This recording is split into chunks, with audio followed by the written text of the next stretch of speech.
Hola y bienvenidos a mi canal de YouTube una vez más. Hoy tenemos el caso de Amy Bechtel. Tenemos otro caso de desaparición, pero no como el último, ahora sí tenemos algunas teorías. Es decir, hay más información. Si quieren ver más historias como esta o incluso casos resueltos, vayan ahí arriba a la i que está en pantalla. Van a tener dos listas de reproducción, una con casos resueltos y otra de simplemente todos los casos del canal. Acá abajo tienen mis redes sociales por si quieren seguirme en alguna de ellas. De hecho, prefiero que me sigan en Instagram. Y sin nada más que decir, de una vez, comencemos.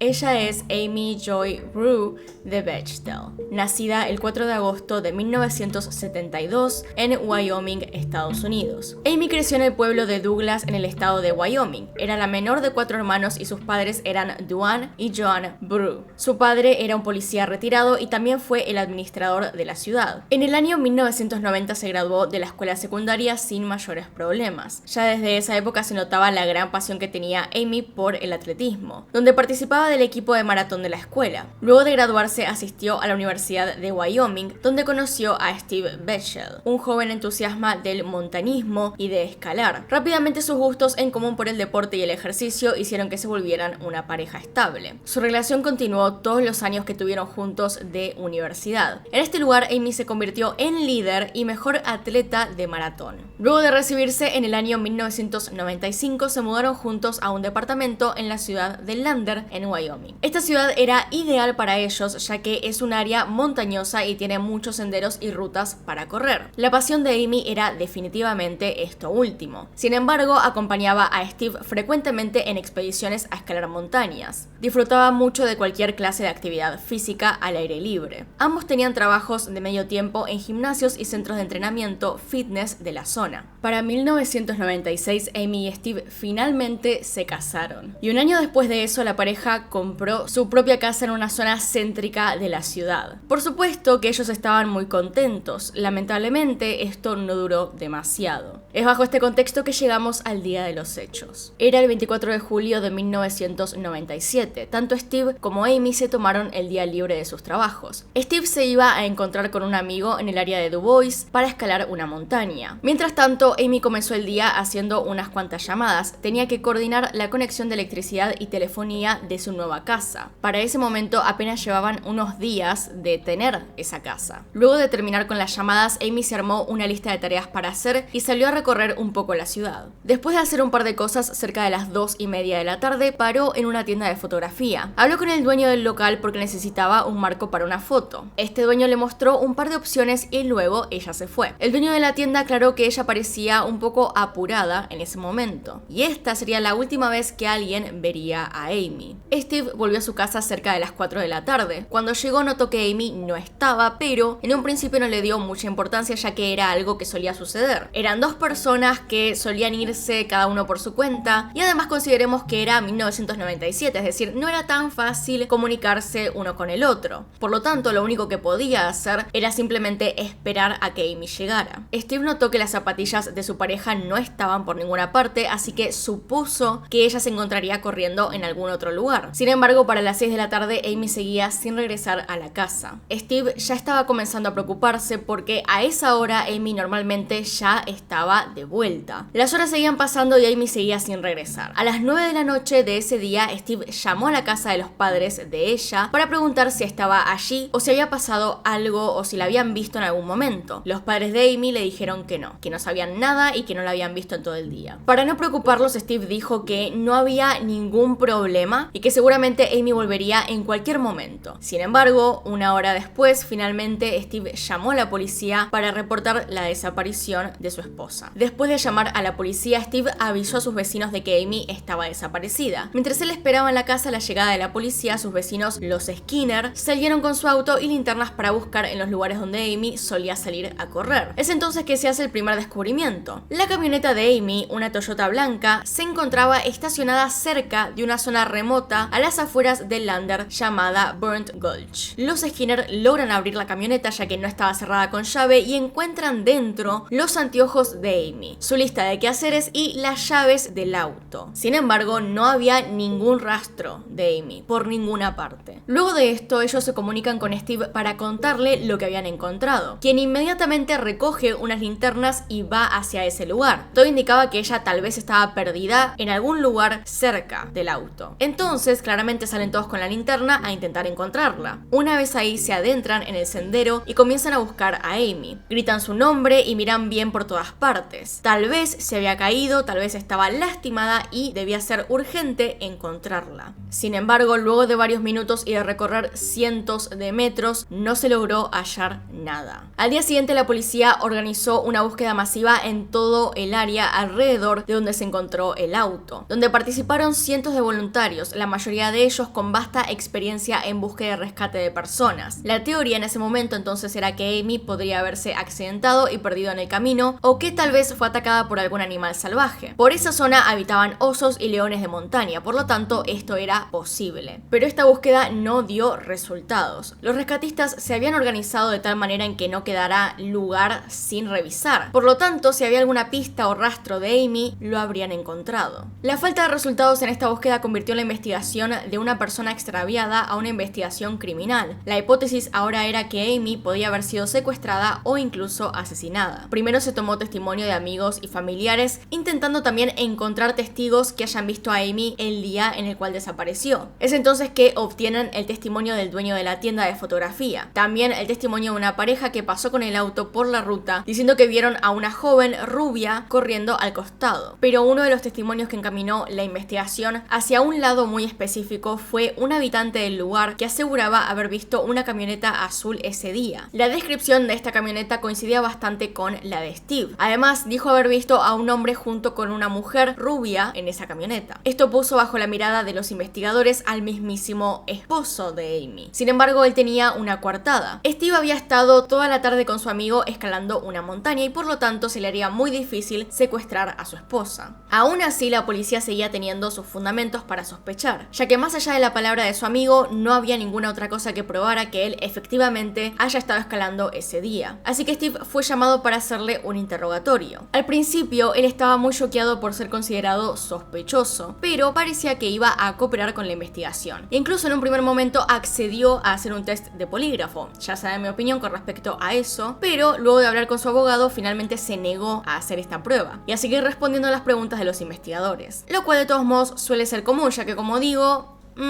las pruebas de polígrafo no prueban realmente nada y te pueden hacer incluso parecer más sospechoso de lo que ya sos. No es una buena movida en general. Cuando la policía empezó a entrevistar a la familia de Amy acerca de su relación con Steve, ellos se mostraron un tanto preocupados. Dijeron que notaban que Steve era una persona bastante controladora, que él obligaba a Amy a hacer todo lo que él quería. Uno de los hermanos de Amy le contó a la policía que una vez vio a su hermana con varios moretones en el brazo. Y cuando le preguntaron acerca de estos moretones, ella contestó, bueno, tú sabes, Steve a veces se pone un poco duro.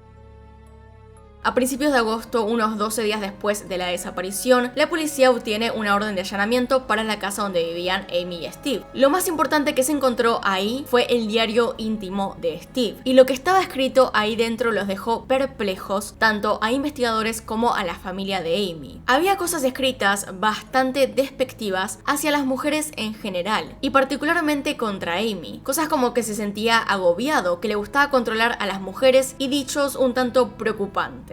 Steve se defendió de esto diciendo que las cosas que estaban escritas ahí eran letras de canciones y que no eran literales. Pese a las sospechas de la policía, no había ninguna evidencia fuerte que indicara que Steve hubiera tenido algo que ver con la desaparición. Las investigaciones continuaron durante los siguientes años sin muchos resultados. Se ofrecieron recompensas por cualquier información que llevara al paradero de Amy y el caso tuvo bastante publicidad en los medios, lo cual trajo cientos de llamadas de personas que aportaban datos sobre el caso, pero ninguna de estas llamadas eran información información relevante. Incluso hubo una persona que aseguró haber visto a Amy caminando en Florida. Sin embargo, este hecho nunca fue demostrado y fue también rápidamente descartado. Sin pruebas ni evidencias, los años fueron pasando hasta que finalmente, en el 2004, Amy fue declarada legalmente muerta. A día de hoy el caso sigue abierto, pero lamentablemente no se ha avanzado demasiado en la investigación. Steve continuó con su vida, se volvió a casar, tuvo hijos y al parecer es un montañista un tanto conocido. Y acá entonces tenemos las teorías de lo que pasó, de lo que pudo haber sucedido con Amy y por qué desaparecería tan de la nada. Con la falta de pruebas y evidencias, básicamente cualquier cosa le pudo haber pasado, siendo realistas. Pudo haber sido víctima de un secuestrador que pasaba por la zona, como otra teoría pudo haber sido atacada por un animal salvaje, cosa que dejaría sus restos en cualquier parte de los senderos que la gente recorre, pero a rasgos generales hay dos grandes teorías de quién fue el culpable. La primera es la que ya estuvimos comentando a lo largo del video, y es que Steve efectivamente haya sido el responsable. Los argumentos con esta teoría son los testimonios que describen a Steve como una persona controladora y violenta. Si bien el motivo por el cual hubiera asesinado a su esposa no está del todo claro, las notas que se encontraron en su diario, que según él eran metáforas de canciones, eran bastante espeluznantes. Sin embargo, no se encontró evidencia suficiente para inculparlo. Pero dentro de lo que son estos casos en los cuales una persona cercana a la víctima es la culpable, tranquilamente puede ser real. La segunda teoría tiene que ver con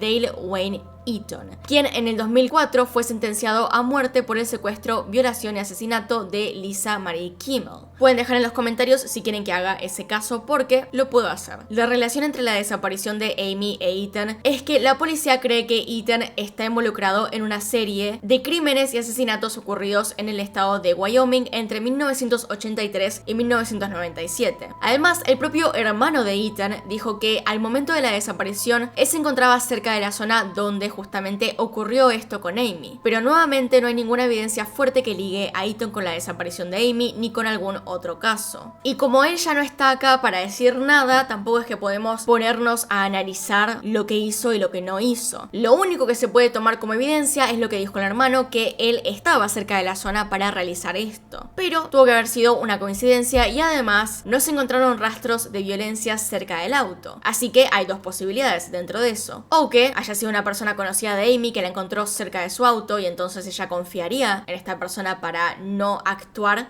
con violencia, o pudo haber sido perseguida hasta dentro del sendero, donde probablemente no habría huellas de lo que pasó, o sería muy difícil encontrarlas. Pero bueno, hasta acá llegamos con el caso, lamentablemente no tenemos nada más que añadir. Si saben algo o si tienen alguna otra teoría, por favor déjenla abajo en los comentarios. Acá están los miembros y los Patreons del canal, gracias por apoyarme a través de esos medios. Y ahí atrás está mi gata, no sé si se ve porque está bastante oscuro, pero ahí está ahí atrás, muy cómoda. Así que bueno, acá tienen un video nuevo, acá tienen un video recomendado, se pueden suscribir haciendo clic en mi cara y nos vemos en otro video.